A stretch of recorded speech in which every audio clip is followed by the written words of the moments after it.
How to clear cache on LG Smart TV. Hey everyone, welcome back to the channel, and let's get right into this quick and easy tutorial. Often when there is cache built up, your TV might start some lagging issues. Now to fix it, it is pretty simple, especially for your LG TV. All you need to do is open up your LG TV first and foremost, then navigate to the home button on your remote and press on it. You'll be redirected to your LG TV setting.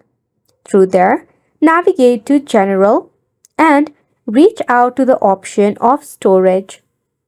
After which, you will see the option of Clear Cache. Press on the Clear Cache button in order to clear up all the cache on your LG Smart TV.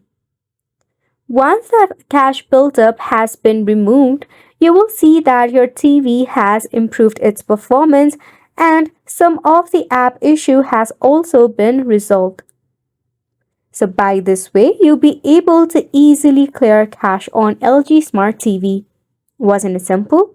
So make sure to go ahead and give this a try, and thank you so much for tuning in. We'll see you very soon.